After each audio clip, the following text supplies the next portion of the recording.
Alright, subtextual film analysis with Keith Moran. I want to talk about Children of Men from 2006. Um, Clive Owen is the star. He plays a former radical and he lives in a dystopian world, an alternate future where women have stopped having children. The youngest person on earth is 18, is killed at the start.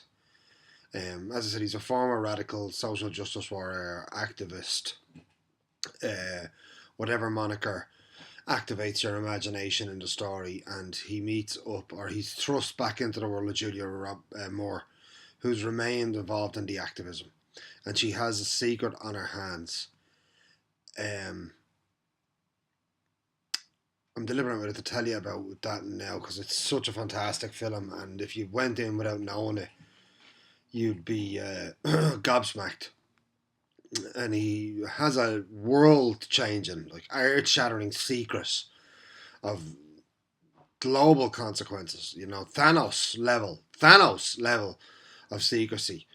And he's in with the radicals who are split and uncertain as is expected. And he's off on his merry way, going, trying to escape them and get to his friends and escape to the Human Project, where they're trying to slowly rebuild civilization post global collapse. Immigrants as a theme in the background are treated harshly, only in effect that it started in Britain, which I found so strange.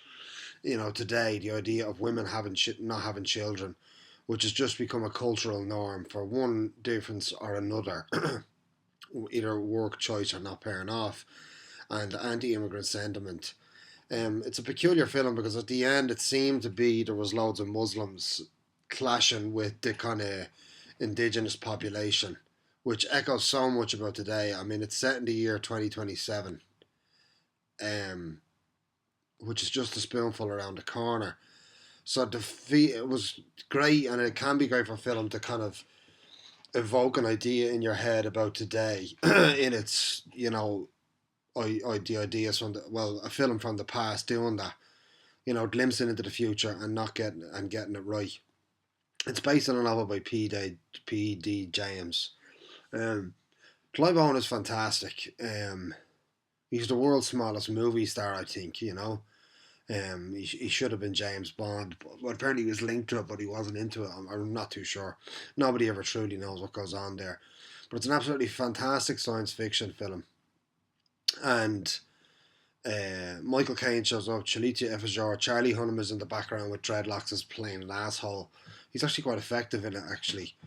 And kind of the first act midpoint and second act revelations, and it's all shot, lots of it in one continuous shot. I suppose he wanted you to feel, I know he wanted you to feel like, the film is alive. He didn't want the film's reality broken by cuts, which is fine because watching it now, it seems it was in fact getting closer to the truth in its perception of today.